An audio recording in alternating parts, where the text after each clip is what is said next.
on va faire un petit peu d'éducatif ce soir. On va essayer de faire comprendre la pénurie des puces pour comprendre un petit peu le long terme de l'univers des puces. Et après, on passera à vos questions. Donc là, on vous montre des données, comment sont créées les puces. Donc vous voyez, vous faites un premier chemin de Michigan à Taïwan, d'accord? Donc du silicium et du chimique. Après, vous allez de Taïwan en Malaisie, d'accord? Donc vous allez faire des tests et des assemblages, d'accord? Vous allez de Malaisie à Munich, vous allez assembler des modules. De Munich en Chine, vous allez assembler le matériel. Et de Chine en Californie, vous allez vendre le matériel. Vous vous rendez compte le nombre de fois que l'objet doit faire le tour de la Terre. Donc ça vous montre bien une chose, ça vous montre que dès qu'il y a une petite brindille qui met un problème dans cette industrie, les répercussions mettent des mois et des mois à changer. Parce qu'il suffit qu'il y ait une étape qui se passe mal et toute la chaîne est paralysée pour longtemps. Et le fait de remettre la chaîne en marche met des mois et des mois.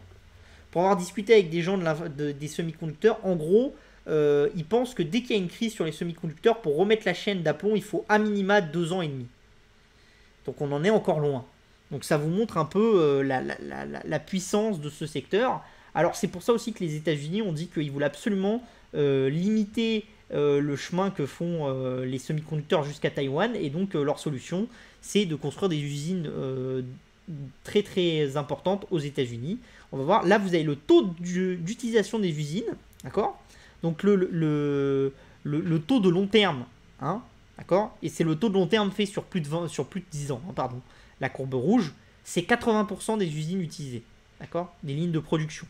En gros, vous êtes obligé d'avoir ce taux à 80%. Pourquoi? Parce qu'en fait, tous les trimestres, vous rajoutez de l'utilisation et en fait, vous rajoutez des systèmes enfin, vous rajoutez des unités de production en plus aussi tous les trimestres pour rester à ce taux de 80%. Et vous voyez que, comme on n'en a pas produite, déjà on avait une forte hausse avant la crise parce on était dans une méga tendance qui n'avait pas été anticipée, c'est-à-dire le fait que les voitures allaient consommer de plus en plus de semis, ce genre de choses, que tout notre quotidien allait être transformé, les réfrigérateurs, les machins, les trucs. Et ça n'avait pas été assez anticipé par l'industrie des semi-conducteurs. Et donc vous voyez la hausse là.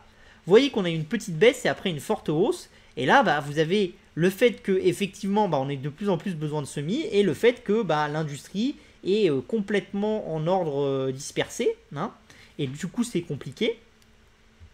Donc vous voyez quand même que pour revenir à ce taux d'utilisation de 80%, on a un petit peu baissé là. Alors c'est en partie la baisse entre le Q3 et le Q4 et en grande partie due à Omicron et pas due à des faits qu'on a mis en place des nouvelles lignes de production et à des baisses de la demande. Donc c'est un peu fou. C'est-à-dire que si on regardait le Q1, on serait retourné en hausse là. Donc ce qu'il va falloir faire, c'est que comme on est très proche des 100%, il va falloir construire quand même sévère, mais vraiment de manière très très importante. Et donc je pense qu'on est vraiment sur un cycle qui est très important pour l'industrie des puces et qui va durer un certain temps et où les fabricants qui sont vraiment très importants, les gens comme TSMC ou les gens comme ASML qui font des machines, vont en tirer profit pendant encore minimum 10-15 ans. Parce que je pense que le cycle pour revenir à des taux d'utilisation de 80% avec la montée en puissance de la demande de semi-conducteurs et tout, c'est minimum 5 à 10 ans. Et après, dans 5 à 10 ans, va y avoir des besoins en plus. Donc on va aussi repartir dans un cycle d'investissement, aussi de devoir changer les anciennes usines, ce genre de choses. Mais je pense que là, il y a vraiment besoin d'un coup de booster dans l'investissement qui est quand même massif. On va le voir d'ailleurs ici. D'accord? Donc là, vous voyez, c'est le nombre de jours de production de semi-conducteurs que les entreprises ont en stock. Quand vous êtes client de l'industrie des semi-conducteurs, que vous utilisez des semi-conducteurs dans vos produits, c'est combien vous avez de jours de production de semi-conducteurs en stock. Vous voyez qu'en 2019, on était aux États-Unis en moyenne à 40 jours de production stockée par entreprise. En 2021, on est à 4 jours. Et ça, ce stock-là, il va falloir que les gens le refassent. Hein. C'est-à-dire que vous ne pouvez pas durer éternellement à ce niveau-là.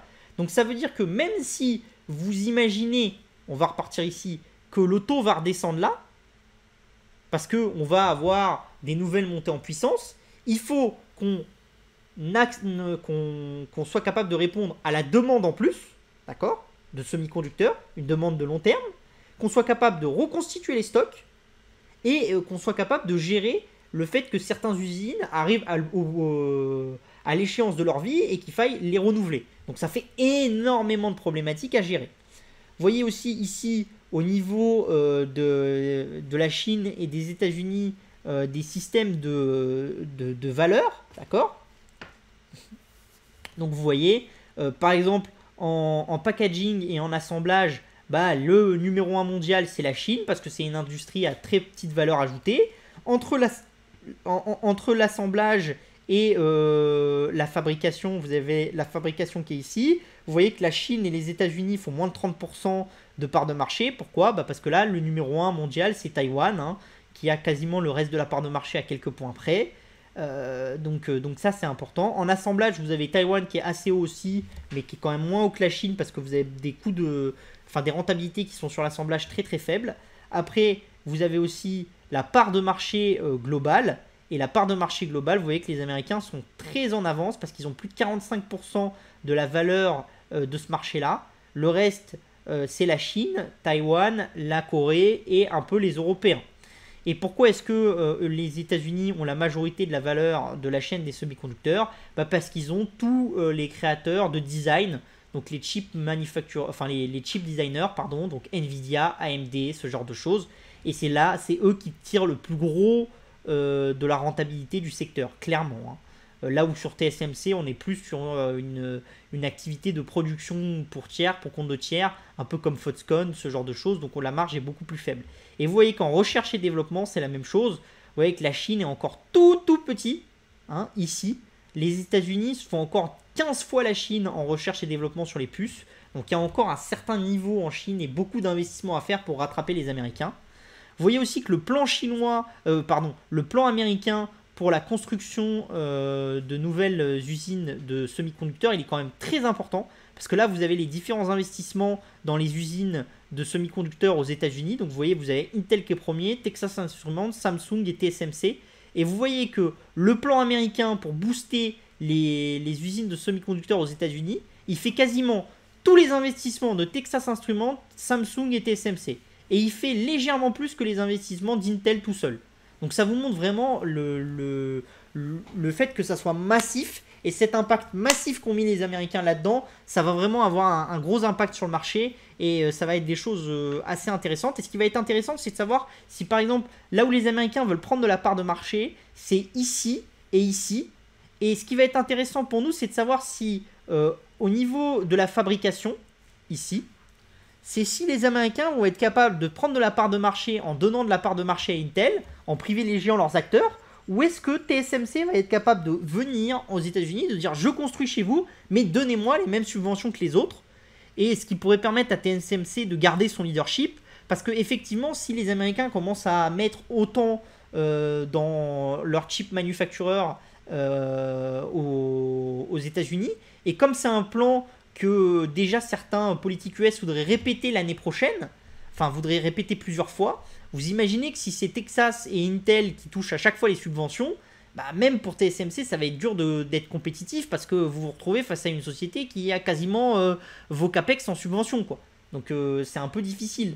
Donc il va falloir surveiller, mais ça vous montre l'investissement massif qu'on est en train de faire dans ce secteur-là. Et cet investissement massif, il va avoir vraiment un impact sur le marché qui va être assez massif. C'est aussi pour ça que je pense que dans les années 2023-2024, l'inflation va vraiment beaucoup diminuer parce que dans beaucoup de secteurs, on aura surinvesti, on va se retrouver avec ce surinvestissement, donc cet impact de baisse des prix qu'on va retrouver.